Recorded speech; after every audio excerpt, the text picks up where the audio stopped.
Student, welcome to Shri कन्नी academy. कन्नी academy के डिजिटल प्लेटफॉर्म में आप सभी का हार्दिक स्वागत है।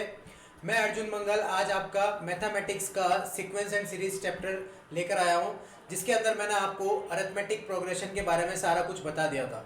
अरिथमेटिक प्रोग्रेशन से रिलेटेड मैंने कुछ आपको फॉर्मूले भी लिखाए थे और साथ में कुछ अपन ने क्वेश्चन भी डिस्कस किए थे।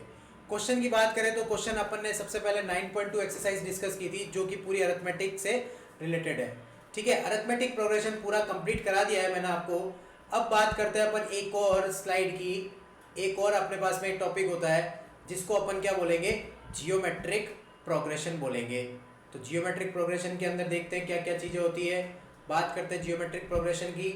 जैसे आपने अरिथमेटिक प्रोग्रेशन पढ़ा है, यानी अरिथमेटिक प्रोग्रेशन का जितना आपने कंटेंट पढ़ा था उतना का उतना आपको जियोमेट्रिक प्रोग्रेशन का कंटेंट पढ़ना है। सबसे पहले बात करते हैं जियोमेट्रिक प्रोग्रेशन होती क्या है।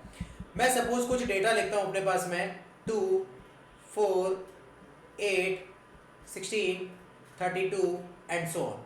ये कुछ ऐसा डेटा लिखा है अपन ने। ठीक है, तो मैं क्या करता हूँ, जो आपके पास में ये सेकंड टर्म दे रखी है, इस सेकंड टर्म के अंदर जो प्रीवियस वाली टर्म है, कौन सी टर्म है, प्रीवियस वाली 2, उसका डिवाइड कर देते हैं। अगर मैं इस 4 के अंदर 2 का डिवाइड करता हूँ तो कितना आएगा मेरे पास में, 2 आएगा। सिमिलर अगर मैं 8 के अंदर 4 का डिवाइड कर दूं तो मेरे पास कितना आएगा, 2 आएगा। सिमिलर अगर मैं 16 के अंदर 8 का डिवाइड कर दूं तब भी मेरे पास में क्या आएगा, 2 आएगा।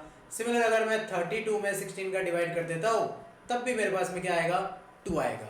इसका मतलब सारी टर्म्स का जो कॉन्जिक्यूटिव टर्म्स है उन सब का रेशियो क्या आ रहा है, इसको रेशियो बोलेंगे अपन। तो वो रेशियो क्या आ रहा है, सबका सेम आ रहा है, स्टेबल आ रहा है ना, कोई भी चेंज नहीं हो रहा, सबके अंदर 2 2 आ रहा है। इसका मतलब ये जो प्रोग्रेशन बन रहा है वो क्या कहलाता है, जियोमेट्रिक प्रोग्रेशन कहलाता है। ठीक है, तो ये चीज आप ध्यान रखना, जियोमेट्रिक प्रोग्रेशन क्या होगा, जो भी कॉन्जिक्यूटिव टर्म्स है उन सब का रेशियो आपस में इक्वल आना चाहिए। कॉन्जिक्यूटिव टर्म्स कैसी भी बना सकते हो आप, जैसे मैं 2 और 4 लिख दूं, 4 और 8 लिख दूं, 8 और 16 लिख दूं, 16 और 32 लिख दूं, इनका रेशियो आपस में क्या आना चाहिए, सेम आना चाहिए। अगर एक भी रेशियो सेम नहीं होता है इसका मतलब जियोमेट्रिक प्रोग्रेशन नहीं होगा, ये चीज ध्यान रखिए आप। तो जीपी के बारे में आपको ध्यान रखना है, जीपी होती क्या है। फिर बात करें इसके अंदर जनरल सीरीज की। इसकी जो जनरल सीरीज होती है वो जनरल सीरीज क्या होती है, वो जनरल सीरीज होती है ए आर स्क्वायर, ए आर क्यूब, ये इस तरीके से चलती रहती है। ठीक है, अब इसके अंदर जो मैंने ए लिखा है, ए तो आपको पहले से ही पता होगा क्या होती है, फर्स्ट टर्म होती है। फिर आर की बात करें, आर का मतलब क्या होगा, इसके अंदर कॉमन रेशियो होगा। आर किससे रिप्रेजेंट करता है, कॉमन रेशियो को रिप्रेजेंट करता है। जैसे आपने अरिथमेटिक प्रोग्रेशन के अंदर डी लिखा था, डी किसको रिप्रेजेंट कर रहा होता है, कॉमन डिफरेंस को रिप्रेजेंट कर रहा होता है। इसी तरह ये जो आर लिखा हुआ है वो किसको रिप्रेजेंट करेगा, कॉमन रेशियो को रिप्रेजेंट करेगा। और वो कैसे फाइंड करूंगा मैं, second term upon first term, यानी सेकंड टर्म के अंदर अगर मैं फर्स्ट टर्म का डिवाइड कर दूं तो मेरे पास किसकी वैल्यू आ जाएगी, आर की वैल्यू आ जाएगी, यानी कॉमन रेशियो की वैल्यू आ जाएगी। ये अपन ने आर फाइंड किया इस तरह से। ठीक है, तो आर इस तरीके से फाइंड करेंगे, second term upon first term से। तो जनरल सीरीज आप ये ध्यान रखना, ए आर स्क्वायर, ए आर क्यूब इस तरीके से बनती है। फिर जनरल सीरीज के बाद में बात करते हैं अपन इसकी nth टर्म ऑफ जीपी, यानी कोई भी आपके पास में जियोमेट्रिक प्रोग्रेशन यानी जीपी दे रखी है, उसकी nth टर्म क्या होती है। nth टर्म का मतलब कोई भी अगर आपको जीपी की सीक्वेंस की टर्म फाइंड करनी है, जैसे मैंने बोल दिया 10th टर्म फाइंड करो, 100th टर्म फाइंड करो, 120th टर्म फाइंड करो, तो कैसे करेंगे अपन। तो ध्यान रखना, इसके अंदर एक फॉर्मूला होता है टर्म का, Tn equal to A R to the power n-1, ये फॉर्मूला यूज करना है अपन को। ठीक है, जैसे आपने एपी के अंदर nth टर्म का फॉर्मूला पढ़ा था, क्या पढ़ा था, a plus n-1 into D पढ़ा था। इस तरह nth टर्म का इसके अंदर भी फॉर्मूला होता है ए आर की पावर n-1। अगर मेरे को इसके अंदर बोला गया है 7th टर्म निकालो, तो मैं ए आर की पावर n की जगह 7 रखूंगा, तो ये ए आर की पावर 6 हो जाएगा, यानी एक नंबर माइनस किया आपने इसमें से। जैसे मैं बोल दूं भाई साहब मेरे को 10th टर्म फाइंड करनी है, तो T10 क्या लिखेंगे, ए आर की पावर 9 लिखेंगे। ऐसे बोल दूं मैं आपको 11th टर्म फाइंड करनी है, तो 11 टर्म के हिसाब से क्या लिखूंगा, ए आर की पावर 10 लिखूंगा। तो ऐसे कोई भी टर्म फाइंड कर सकते हो आप, ठीक है। फिर बात करें इसी के अंदर लास्ट टर्म की, last term of an GP, GP की अगर लास्ट टर्म फाइंड करनी है तो लास्ट टर्म का फॉर्मूला भी सेम बनेगा, L equal to A R की पावर n माइनस 1। तो ये सेम फॉर्मूला यूज करना है आपको लास्ट टर्म के लिए भी, ठीक है। तो ये टर्म की बात हो गई कि जीपी के अंदर टर्म किस हिसाब से निकाली जाती है और लास्ट टर्म किस हिसाब से निकाली जाती है। फिर बात करते हैं अपन नेक्स्ट की सम। सम कैसे फाइंड करना है, that is sum of nth term of an GP, यानी जीपी की n टर्म का सम अगर फाइंड करना है, जैसे मैं बोल दूं 100 टर्म का सम फाइंड करो जीपी की, या फिर 1000 टर्म का सम फाइंड करो, तो कैसे करेंगे।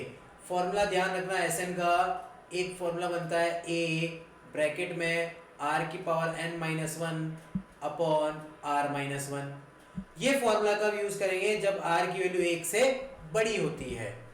इससे एक और फॉर्मूला होता है S N equal to a 1 minus are की power n upon 1 minus r. ये कब यूज करना है, जब आर की वैल्यू 1 से छोटी होती है। इसका मतलब आर की वैल्यू पर डिपेंड करता है फॉर्मूला कौन सा यूज किया जाएगा। तो पहले आप आर की वैल्यू चेक करना, रेशियो कैसे निकालते हैं, second term upon first term से। तो आर की वैल्यू चेक करना, उस आर की वैल्यू पर डिपेंड करेगा कि भाई साहब वो ग्रेटर देन 1 है या लेस देन 1 है। ग्रेटर देन 1 है तो ये फॉर्मूला, लेस देन 1 है तो सेकंड वाला फॉर्मूला यूज करना है, ठीक है। तो ये सम के दो फॉर्मूले आप ध्यान रखिए। फिर बात करते हैं एक जियोमेट्रिक मीन की। अब जियोमेट्रिक मीन क्या बनेगा, जियोमेट्रिक मीन होता है अगर ए और बी के बीच में एक जी दे रखा आपको, यानी एक ऐसा नंबर इंसर्ट किया है ताकि ये तीनों किस में हो जाए, जीपी में हो जाए, ठीक है, आर इन जीपी। अगर ये तीनों टर्म जीपी में है, इसका मतलब मैं इस जी की वैल्यू निकालना चाहता हूं, तो कैसे निकालूंगा, ध्यान रखना जी इक्वल टू होता है रूट ए बी। इससे आप निकाल सकते हैं जी की वैल्यू। तो जी इक्वल टू हमेशा रूट ए बी निकलता है। ए और बी की वैल्यू आपको क्वेश्चन में दे रखी होगी, सीधा रूट निकालो, जी की वैल्यू आ जाएगी, ठीक है। तो ये जियोमेट्रिक मीन के बारे में आपको ध्यान रखना है। फिर एक और फॉर्मूला होता है सम के अंदर, sum of infinite series of GP. GP की अगर आपके पास में इनफाइनाइट सीरीज आ जाए, ठीक है, तो फॉर्मूला क्या यूज करना है। जैसे मैं बोल देता हूँ A R square up to infinite, तो एसएन का फॉर्मूला ध्यान रखना क्या यूज करेंगे, A upon 1 minus R use किया जाएगा, ठीक है। तो ये चीज आपको ध्यान रखनी है। तो ये कुछ कंसेप्ट है जियोमेट्रिक प्रोग्रेशन से रिलेटेड, जियोमेट्रिक के फॉर्मूले, nth टर्म का फॉर्मूला, सम का फॉर्मूला, इनफाइनाइट सीरीज की जीपी अगर आ जाए तो फॉर्मूला क्या बनेगा, और जियोमेट्रिक मीन, यानी जियोमेट्रिक मीन आपको कैसे निकालना है उसका फॉर्मूला। तो ये सारे फॉर्मूले ध्यान रखना, इसी से रिलेटेड अपने पास में क्या आएंगे, क्वेश्चंस आएंगे। अब बात करते हैं अपन क्वेश्चंस की। एक्सरसाइज 9.3। अब देखिए 9.3 के अंदर जो क्वेश्चन नंबर फर्स्ट है उसकी बात करते हैं अपन। क्या लिखा है, find the 20th and nth term of GP. GP दे रखी है आपको, 20th टर्म और nth टर्म निकालनी है। निकालते देखिए, सबसे पहले तो आइडेंटिफाई करो फर्स्ट टर्म। फर्स्ट टर्म कितनी है मेरे पास में, 5/2। रेशियो, रेशियो का मतलब second term upon first term, second term upon first term. 5 से 5 कैंसिल, ये 2 से ये 2 कैंसिल, क्या बचा देखिए, सिंपल 1/2 बच गया। ये मेरे पास आ गया r। फाइंड क्या करना है, सबसे पहले nth टर्म निकालता हूं। देखिए मैं तो nth टर्म का formula A N equal to A R की पावर n माइनस 1। ए की वैल्यू फर्स्ट टर्म कितनी है, 5/2 है। आर की वैल्यू कितनी है, 1/2 है, और इसकी होल पावर n माइनस 1 बन जाएगा। अब देखो 5 तो ऐसे कैसा, ये 2 ऐसे कैसा, यहाँ 1 की पावर तो कुछ भी हो 1 ही होता है, सिंपल डिवाइड में क्या आ जाएगा 2 की पावर n माइनस 1 आ जाएगा, है ना, ऊपर तो 1 ही बचा है, इक्वल टू में बचा 5 अपॉन बेस सेम होता है, पावर ऐड हो जाएगी तो 2 की पावर क्या बन जाएगा n बन जाएगा। ये मेरे पास आ गई nth टर्म, तो ये an आ गया मेरे पास। अब मेरे को क्या निकालना है 20th टर्म निकालना है, तो सिंपल nth टर्म के अंदर n की जगह क्या रख दो 20 रख दो, तो ये बनेगा a20 इक्वल टू 5 अपॉन 2 की पावर 20, ये बन गई मेरे पास में 20th टर्म। ये हो गया क्वेश्चन नंबर फर्स्ट। ठीक है, सिंपल है, सिंपल। आप फर्स्ट टर्म आइडेंटिफाई करो और रेशियो आइडेंटिफाई करो। अगर रेशियो और फर्स्ट टर्म आ जाती है तो मैं जीपी का किसी भी दुनिया का क्वेश्चन कर सकता हूं। ठीक है, ये चीज ध्यान रखना, जीपी का कैसा भी क्वेश्चन किया जा सकता है, किससे, रेशियो और फर्स्ट टर्म से। नेक्स्ट बात करते हैं क्वेश्चन में, find the 12th term of GP whose 8th term is 192। क्या निकालना है, 12th टर्म फाइंड करनी है, A12 फाइंड करना है आपको, जिसमें 8th टर्म दे रखी है। 8th टर्म कितनी दे रखी है 192, और साथ में कॉमन रेशियो भी दे रखा है अपने पास में 2। ये सारा डेटा मुझे क्या है, गिवन है। चलो बात करते हैं A8 की। A8 इक्वल टू अगर 192 है तो A8 का मतलब 8th टर्म का मतलब AR की पावर 7 डायरेक्ट लिखना है आपको। ठीक है, R की वैल्यू 2, तो A की जगह A रखा है, R की जगह 2 रख दिया अपन ने, और ये 192, तो A की वैल्यू क्या आ गई 192 अपॉन में 2 की पावर 7 दैट इज 128 बनेगा। क्या दोनों कैंसिल आउट हो रहे हैं, क्या कैंसिल आउट हो रहे हैं, तो काट दो। देखो कट करते हैं, किससे कटेगा 2 की टेबल से, 2 से कटाइए कितनी बार, 2 9 जा 18, ये 2 9 जा 18, फिर 1 बचा, 2 6 जा, फिर 2 से काटा, ये कितनी बार गया 2 6 जा 12, 4, फिर 2 से कटा, 2 से काटा 2 4 जा 8, 1 बचा, 2 8 जा 16, फिर 2 से काटा कितनी बार 32, और किसे कट रहा है 16 से कट रहा है क्या, 16 3 जा 16 2 जा 2 आएगा ये, और ये 16 का 3 से कट जाएगा, यानी ए की वैल्यू क्या आ गई मेरे पास में 3/2। ये फर्स्ट टर्म आ गई। क्या निकालना है, find the 12th term. 12th term निकाल दो भाई साहब। 12th टर्म का मतलब A12 का मतलब क्या हो जाएगा, ए आर की पावर 11, ए की वैल्यू 3/2 इंटू आर की वैल्यू 2 की पावर 11, तो ये बन गया 3 अपॉन, अच्छा 3 है ना ये, तो 3 तो एज इट इज, इस 2 को इससे कट कर दो तो 2 की पावर कितना बन गया 10 बन गया। 2 की पावर 10 पता होना चाहिए आपको, 1024 1024 होता है, 3 से मल्टीप्लाई कर दो, 3 4 जा 12, फिर 703 that is 3072, final 8th term 12th term आ गई अपने पास में। नेक्स्ट बात करते हैं क्वेश्चन की, the 5th 8th and 11th term of an GPR PQ and S respectively show that Q square equal to P into S। Simple question. 5th term, ये 5th term कितना दे रखा है P दे रखा है, ये 5th टर्म आपको P दे रखी है। फिर 8th टर्म, 8th टर्म कितनी दे रखी है Q, फिर S टर्म कितनी दे रखी है 11, 11th टर्म दे रखी है S, ये 11th टर्म में लिखना है इसको आप, यहाँ पर A11 दे रखा है, कितना S दे रखा है।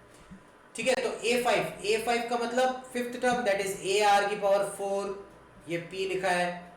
8th टर्म AR की पावर 7 Q लिखा है। 11th टर्म AR की पावर 10 S लिखा है। ये PQS की वैल्यू आ गई, तो अपन को प्रूव करना है Q square equal to P into S। देखते हैं, राइट हैंड साइड लेके चलते हैं अपन। क्या लिखा है, P को S से मल्टीप्लाई, P की वैल्यू कितनी है AR की पावर 4 इंटू S की वैल्यू कितनी है AR की पावर 10। A को A से मल्टीप्लाई किया A स्क्वायर, और R की पावर 4 प्लस 10 टोटल कितना हो जाएगा 14 हो जाएगा। तो मेरे पास बना ये AR की पावर 7 का होल स्क्वायर लिख सकता हूं मैं इधर। ठीक है, तो ए आर की पावर 7, ए आर की पावर 7 की वैल्यू कितनी है मेरे पास में, क्यू है, तो ये बन जाएगा क्यू का स्क्वायर। देख सकते हैं, चेक कर सकते हैं आप, क्यू स्क्वायर आ रहा है, आ चुका है, इसका मतलब लेफ्ट हैंड साइड प्रूव हो गई अपने पास। नेक्स्ट क्वेश्चन की बात करें आप, देखिए नेक्स्ट क्वेश्चन में क्या लिखा है, नेक्स्ट क्वेश्चन में the fourth term of GP is, fourth term, जैसे जैसा क्वेश्चन में लिखा गया है वैसे वैसे आप राइट डाउन करते रहिए। क्या लिखा है देखिए, fourth term of GP is square of its second term, यानी सेकंड टर्म का क्या दे रखा है, स्क्वायर दे रखा है। And the first term is -3, first term अपन को कितनी दे रखी है, -3 दे रखी है। Determine the seventh term, seventh term find करनी है, तो A7 आपको फाइंड करना है। A4, A4 का मतलब AR क्यूब, A2 का मतलब AR और इसका होल स्क्वायर, तो ये बना AR cube equal to A square R square, A square से ये A कैंसल, R स्क्वायर से ये R कैंसल, तो R किसके इक्वल आ गया, A के इक्वल आ गया। फर्स्ट टर्म दे रही है -3, तो R की वैल्यू क्या आ गई मेरे पास में, -3 आ गई। ये R की वैल्यू निकाल दिया आपने। निकालना क्या है, सेवेंथ टर्म, सेवन टर्म यानी A7 फाइंड करना है, जिसकी वैल्यू होती है AR की पावर 6, A की वैल्यू दे रखी है -3, R की वैल्यू दे रखी है -3, दोनों की वैल्यू सेम ही तो है, R और A की वैल्यू, तो -3 की होल पावर टोटल कितना हो गया, 7 हो गया। अब -3 की होल पावर 7 को कैसे सॉल्व करेंगे, मुझे पता है -3 की पावर जो 6 होता है वो 729 होता है ना। 729 को सिंपल एक और -3 से मल्टीप्लाई कर दो 27, कैरी गया 2, 3 to the 6, 7, 8, फिर 3 से मल्टीप्लाई 21, कितना आ जाएगा, -2187 आंसर आ जाएगा। ये इसकी क्या आ गई, सेवेंथ टर्म आ गई। नेक्स्ट क्वेश्चन देखिए, नेक्स्ट क्वेश्चन में क्या लिखा है, which term of the following sequence, आपको चेक करना है इसमें से कौन सी टर्म, ये 128 चेक करना कौन सी टर्म होगी। सीरीज आपको आगे दे रखी है, जो पीछे वाला नंबर लिखा है लास्ट में, आपको चेक करना है वो कौन सी टर्म होगी। तो देखिए सबसे पहला फर्स्ट ए पार्ट करते हैं अपन, क्या लिखा है 2, 2√2, 4 और लास्ट में लिखा है 128। तो फर्स्ट टर्म अपन को दे रखी है 2, रेशियो आप निकाल सकते हो second term upon first term, 2 से 2 कैंसिल, क्या आ गया मेरे पास में, √2 आ गया। फिर जो चेक करना है लास्ट में 128 चेक करना है, तो इसको मैं लास्ट टर्म मान लेता हूं, या फिर nth टर्म मान सकते हैं आप, nth टर्म मान लीजिए आप, nth टर्म है ये। तो आपको चेक करना है ये कौन सी टर्म, यानी n फाइंड करना है, ठीक है, सिंपल n फाइंड करना है। तो an का मतलब AR की power n-1 equal to 128। A का मतलब फर्स्ट टर्म कितनी है, 2 है, R की वैल्यू रेशियो कितना है, √2 है, तो ये √2 की whole power n-1 equal to 128। अब ये 2 ये √2, तो ये देखिए इसको मैं ऐसे लिख सकता हूँ ना, √2 की होल पावर 2 और सिमिलर ये √2 की whole power n-1 equal to 128। देखिए बेस सेम है, पावर ऐड हो जाएगी, तो √2 की होल पावर कितनी हो गई, n-1 प्लस 2, दो में से एक गया तो +1 बच जाएगा, और इक्वल टू में यहाँ बन गया 2 की पावर टोटल कितना बन गया, ये 2 की पावर टोटल 6, 7 बन जाएगा, अभी सोल्व किया था अपन ने। इसका मतलब अगर √2 की पावर n+1 है तो 2 की पावर उसकी हाफ कर दो, और इक्वल टू में 2 की पावर 7, बस बेस सेम है, पावर को भी इक्वल कर दीजिए, 2 को उधर भेज दीजिए, 14 और 1 को इधर ले आइए, तो n की वैल्यू क्या आ गई, 13 आ गई। इसका मतलब n इक्वल टू 13 इसकी लास्ट टर्म होगी, तो 13 आपके पास आ जाएगा, यानी 128 जो लिखा है वो कौन सी पोजीशन पे लिखा होगा, 13 पोजीशन पे लिखा होगा। इस तरह क्वेश्चन नंबर का बी पार्ट करना और सी पार्ट इसी तरीके से करना है। तो क्वेश्चन नंबर बी और सी आप खुद सेल्फ ट्राई कर सकते हैं। नेक्स्ट बात करते हैं क्वेश्चन नंबर 6 की अपन। For what value of x the number -2/7 x and -7/2 are in GP. Check करना है ये तीनों जो नंबर दे रखे हैं वो जीपी में है तो x क्या होगा। चेक करते देखिए, अभी मैंने आपको बताया था अगर a और b के बीच में एक जियोमेट्रिक मीन या फिर g इंसर्ट किया है और मैंने बोल दिया ये तीनों किस में दे रखे हैं, जीपी में दे रखे हैं, तो मैं इसको लिखूंगा g = √ab। लिखता हूँ ऐसे ही। ये चीज़ आपको इस पूरे को इससे कंपेयर करना है, ठीक है, पूरे को कंपेयर करना है। तो देखिए मिडल में g की वैल्यू क्या आ रही है अपने पास में x, तो यहाँ पर g की जगह मैं x लिखूंगा। अंडर रूट में a इंटू बी, a को b से मल्टीप्लाई, तो -2/7 को मल्टीप्लाई करना है किससे, -7/2 से। 2 से 2 कैंसिल, 7 से 7 कैंसिल, x की वैल्यू क्या आ गई, √1, यानी x क्या आ गया मेरे पास में, 1 आ जाएगा। तो सिंपल अपन को एक फॉर्मूला यूज करना था बस, और कुछ नहीं करना था। फिर बात करते हैं नेक्स्ट क्वेश्चन की। Find the sum to indicated number of terms in each of the geometric progression. Sum find करना है इस बार आपको, ठीक है। तो देखिए ये आपके पास में first term, second term, third term, कितने टर्म का सम फाइंड करना है, 20th टर्म का सम फाइंड करना है। तो करते देखिए, सबसे पहले फर्स्ट टर्म देगी है 0.15। रेशियो आप निकाल सकते हो, रेशियो कैसे निकालेंगे, second term upon first term, second term upon first term. तो ये पॉइंट हटाया, नीचे कितना आएगा, 1000 आएगा, ये पॉइंट हटाया, ऊपर कितना आएगा, 100, 15 से 15 कैंसिल, 00 से 00 कैंसिल, क्या आ गया, 1/10। 1/10 का मतलब 0.1। अब 1/10 आया यानी 0.1 आया, क्या 0.1 1 से छोटा है क्या, बिल्कुल होता है ना 1 से छोटा। तो बस SN का फॉर्मूला सेकंड वाला यूज करना है, क्योंकि ये 1 से छोटी वैल्यू है।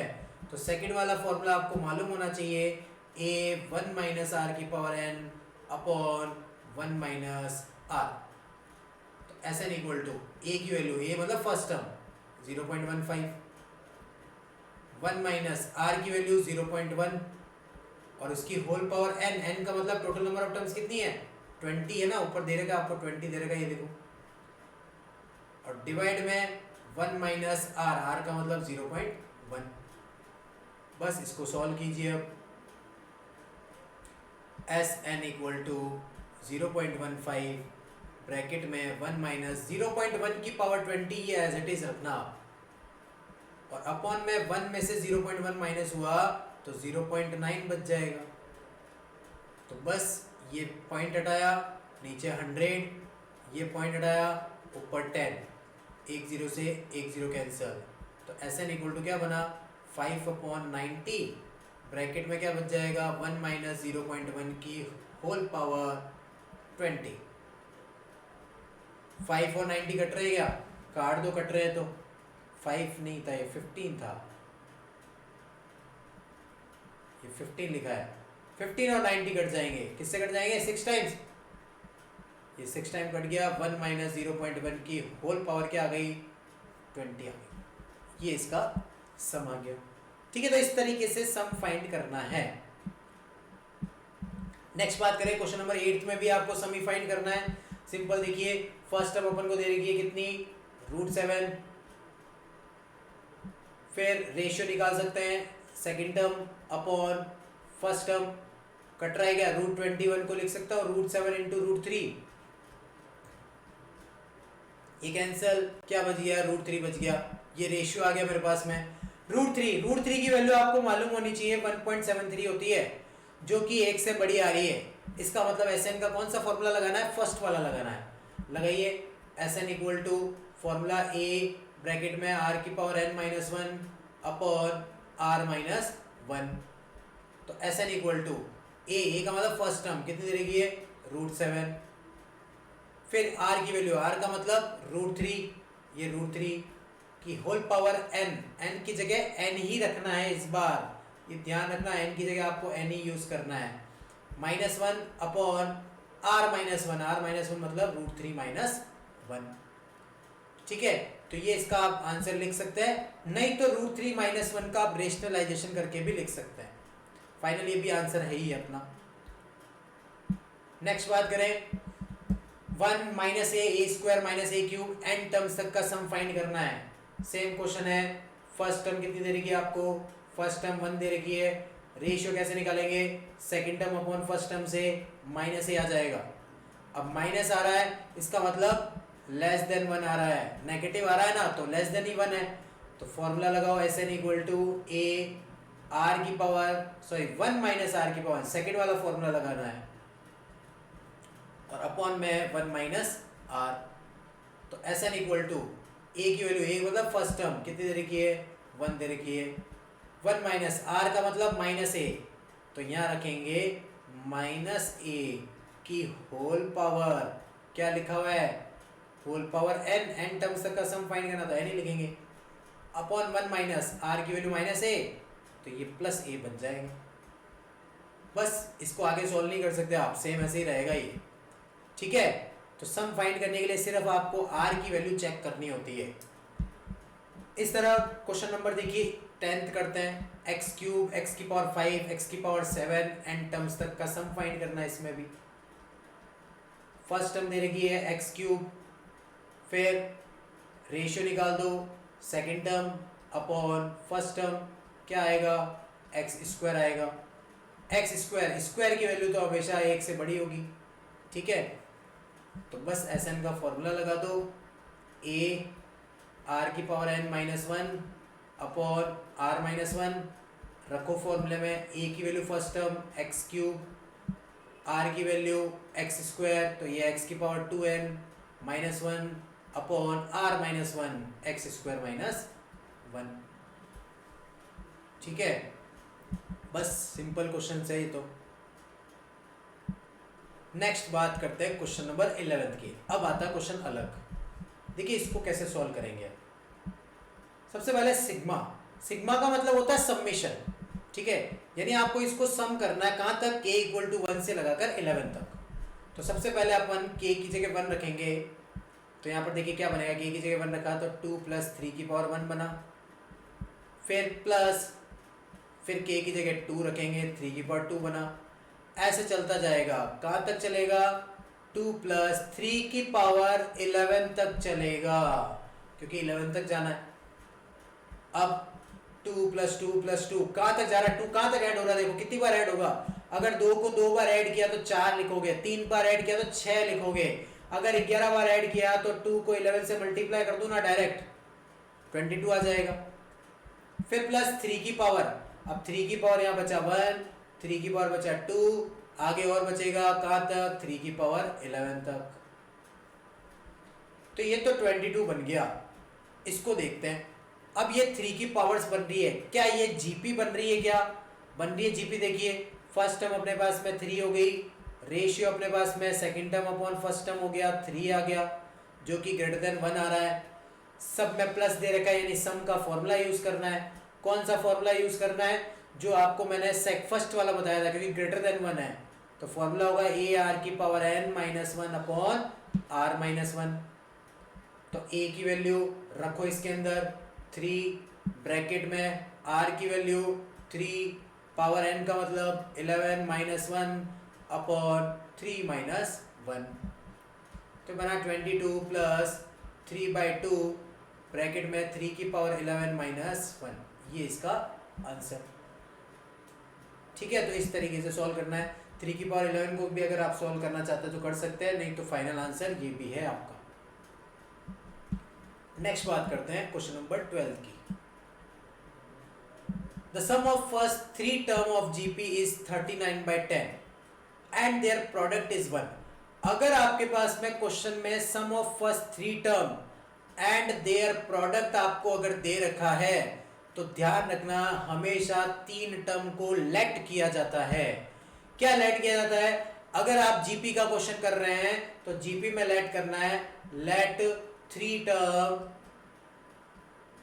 of an GP are A by R, A and AR।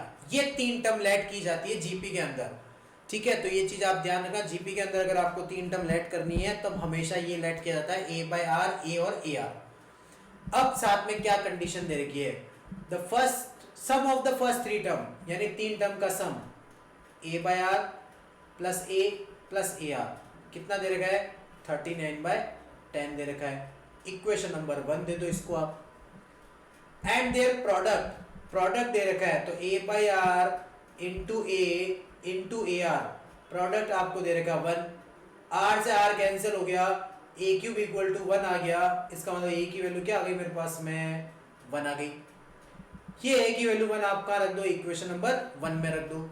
अगर मैं 1 में रखता हूँ तो ये बनेगा 1/r plus 1 plus r equal to 39/10।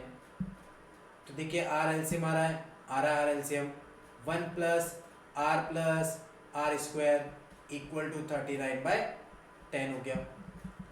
अब क्रॉस मल्टीप्लाई कर देते हैं, कर दो क्रॉस मल्टीप्लाई, 10 को इससे मल्टीप्लाई करेंगे पूरे को तो 10 plus 10r plus 10r square equal to r से मल्टीप्लाई करेंगे 39r आ जाएगा।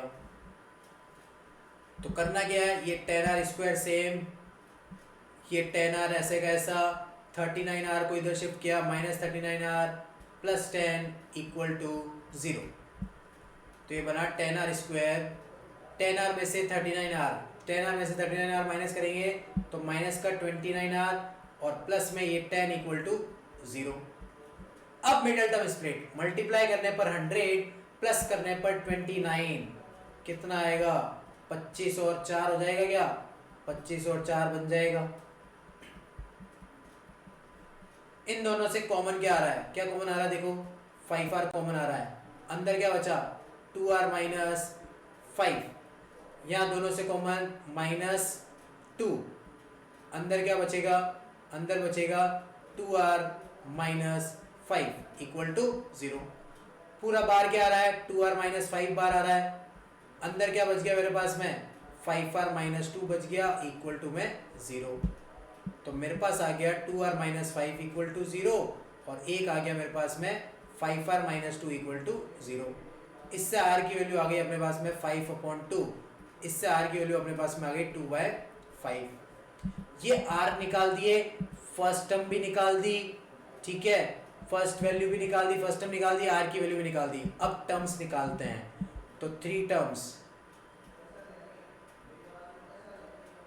a बाय आर, a और ये ए आर, a की वैल्यू रखो पहले 1 तो 1 रखी, और r की वैल्यू आप फर्स्ट वाली वैल्यू रख देना, कौन सी 5/2 वाली वैल्यू, तो ये 5/2 रख दिया अपन ने, इधर a की जगह 1 रख दिया, यहाँ 1 रखा और यहाँ 5/2 रख दिया,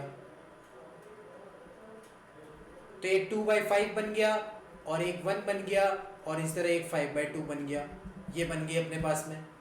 इसी तरह अगर r की वैल्यू आप 2/5 यूज करेंगे और a की वैल्यू 1 यूज करेंगे तो सीक्वेंस एक और बन जाएगी, जैसे इसकी उल्टी बन जाएगी 5/2, 1, 2/5, ये 2 सीक्वेंस बनेगी अपने पास, ठीक है। नेक्स्ट बात करें क्वेश्चन नंबर 13 की, how many terms of GP this are needed to give the sum 120, ठीक है, सम आपके पास दे रखा है, जीपी दे रखी है, हाउ मेनी टर्म्स का मतलब n फाइंड करना है अपन को। First term 3, ratio second term upon first term कितना हो गया 3 हो गया, फिर सम Sn की वैल्यू दे रखी है 120, फाइंड करना मुझे क्या n, number of terms find करनी है। Sn दे रखा है, Sn का मतलब सम, अब सम कौन सा यूज करना है, कौन सा वाला फॉर्मूला यूज करना है, देखिए r की वैल्यू 3 आ रही है, 3 का मतलब ग्रेटर देन 1 आ रही है, तो सेकंड फर्स्ट वाला फॉर्मूला यूज करना है, a r की power n minus 1 upon r minus 1 equal to 120। a की वैल्यू फर्स्ट टर्म 3, ब्रैकेट में r की वैल्यू 3 दे रखी है, पावर n फाइंड करनी है 1 अपॉन 3 माइनस 1 इक्वल टू 120, करो फाइंड अब आगे,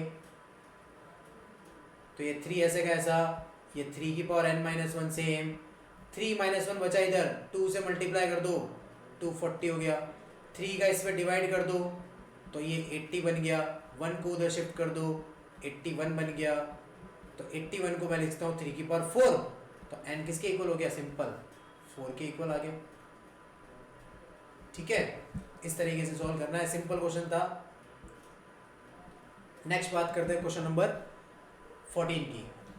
14 क्वेश्चन में लिखा है the sum of first 3 term of a GP, sum of first 3 term of a GP is 16 and the sum of the next 3 term is 128. Determine the first term and the common ratio and the sum of n term of GP. देखिए सबसे पहले sum of first 3 term, first 3 term a ar square, इसका sum दे रखा आपको कितना 16। Similar sum of next 3 term, next 3 term कौन सी बनेगी ar cube, ar की पावर 4, ar की पावर 5, ये कितना दे रखा है 128।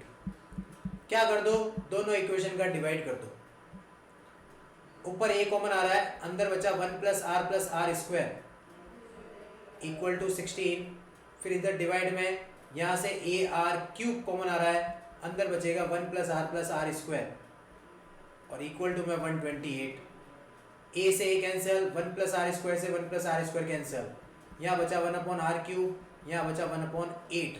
16 को इससे काट सकते हो आप 8 टाइम्स, तो आर क्यूब की वैल्यू क्या आ गई 8 आ गई मेरे पास में। इसका मतलब आर क्यूब अगर इक्वल टू 8 है तो इसको 2 का क्यूब लिख सकते हैं, तो क्यूब से क्यूब कैंसिल कर दो, तो आर की वैल्यू कितनी आ गई मेरे पास में 2 आ गई, ये आर आ गया मेरे पास। Next determine the first term, first term निकालनी भाई साहब, आर की वैल्यू जो 2 लिखी हुई है वो इसके अंदर रख दो, तो रखो a plus A into R की वैल्यू 2 प्लस ए, ये 2 का स्क्वायर इक्वल टू 16, तो ये बना a plus 2a plus 4a equal to 16। कितने a हो गए 7a हो गए, तो a की वैल्यू कितनी आ गई मेरे पास में 16 अपॉन 7, ये a आ गया, फर्स्ट टर्म आ गई, r भी आ गया। और क्या फाइंड करना है, sum to n term find करना है, करते हैं sum to n term that is Sn। Formula लगाइए, Sn का फॉर्मूला कौन सा लगेगा, देखिए r की वैल्यू 2 है, 2 का मतलब ग्रेटर देन 1 है, तो फॉर्मूला a r की power n minus 1 upon r minus 1, तो Sn इक्वल टू क्या बना, a की वैल्यू, a कितना है मेरे पास में, देखिए a फर्स्ट टर्म कितनी दे रखी थी 16/7 दे रखी है, r की वैल्यू रेशियो 2 की पावर n की जगह कुछ लिखा है क्या, नहीं लिखा है, n की जगह n ही रखना है, और अपॉन में r माइनस 1 2 माइनस 1, तो सिंपल Sn बन गया 16/7 2 की पावर n माइनस 1, ये इसका आंसर, ये आ गई 14 टर्म। ठीक है, तो एक क्वेश्चन नंबर 14 हो गया अपना। फिर एक लास्ट क्वेश्चन नंबर 15 कर लेते हैं, फिर उसके बाद में जो भी रिमेनिंग क्वेश्चन होंगे वो अपन नेक्स्ट वाले क्लास के अंदर डिस्कस करेंगे। बात करते हैं, गिवन अ जीपी ए आपको दे रखा है कितना 729, सेवेंथ टर्म, सेवन टर्म का मतलब आपको मालूम होगा ए आर की पावर 6 होता है, कितना दे रखा है 64। डिटरमाइन S7 निकालना है, तो सबसे पहले ए की वैल्यू लिख सकता हूँ 729, आर की पावर 6 64, 729 को डिवाइड में शिफ्ट कर दो, तो ये 64 अपॉन में 729। अगर ये आर की पावर 6 है तो इसको भी 6 की पावर में कन्वर्ट करो, इसको लिख सकता हूँ 2/3 की होल पावर 6, ये 6 है, ये 6 कैंसिल, आर की वैल्यू क्या आ गई मेरे पास में 2/3, जो कि क्या आ रही है 1 से छोटी आ रही है। तो बस सिंपल क्या करना है, Sn का फॉर्मूला लगाना है, कौन सा, सेकंड वाला, a 1 माइनस आर की power n upon 1 minus R, तो S7 n की जगह 7 रखना है, S7 निकालना आपको, a की वैल्यू 729, 1 माइनस आर की वैल्यू 2/3 और उसकी होल पावर n अपॉन में 1 माइनस आर। बस कैलकुलेशन करनी है अब। 729 को क्या 3 की पावर 6 लिख सकते हैं, ये 1 माइनस 2 की पावर 7 अलग अपॉन 3 की पावर 7 अलग, अपॉन में ये 3 माइनस 3 एलसीएम लिया तो 3 माइनस 2 1/3 बच जाएगा, तो S7 की वैल्यू देखिए क्या आएगी, ये 3 की पावर, ये 3 ऊपर जाके 3 की पावर 7 बना देगा इसको, और 3 की पावर 7 एलसीएम ले लो, तो 3 की पावर 7 बचा माइनस 2 की पावर 7 बचा, ये दोनों कैंसिल आउट हो गए, 3 की पावर 7 2, 3 की पावर 7 कितना बनेगा, 729 को 2187 बनेगा क्या, बनेगा बिल्कुल। -2 की पावर 7 दैट इज 2 की पावर 7 128 इंटू 2 256 माइनस कर दो 1 8 में से 5 गया 3 21 में से 2 गया कितना बचा 19 यानी 1931 ये इसका आंसर। 729 को आप 3 से मल्टीप्लाई करके देख लीजिए कितना बन रहा है, ये 7 ये 2 8 2187 सही है, ये इसका फाइनल आंसर बन गया। ठीक है, तो क्वेश्चन नंबर अपन ने 15 तक सारे सॉल्व किए हैं एक्सरसाइज 9.4 9.3 के, जिसके अंदर मैंने जियोमेट्रिक प्रोग्रेशन बताया आपको। ठीक है, तो ये सारे क्वेश्चन आप 15 तक सारे अच्छे से सॉल्व कीजिए। जियोमेट्रिक प्रोग्रेशन आपके लिए बहुत नया चैप्टर है, पहले आपको इसको अच्छे से पढ़ना है। अरिथमेटिक प्रोग्रेशन तो पढ़ा हुआ ही है वैसे भी, तब भी वापस उसको पढ़ना है अरिथमेटिक प्रोग्रेशन को, क्योंकि इसके अंदर थोड़े डिफरेंट काइंड के क्वेश्चंस हैं। ठीक है, तो जियोमेट्रिक प्रोग्रेशन के अंदर भी आपको ज़्यादा फोकस करना है क्योंकि ये नया टॉपिक है आपके लिए। तो फिलहाल 15 क्वेश्चन आपको बताया मैंने, इसके आगे वाले क्वेश्चन अपन नेक्स्ट वाले क्लास के अंदर डिस्कस करेंगे। तो thank you for watching, please like and subscribe and share, धन्यवाद।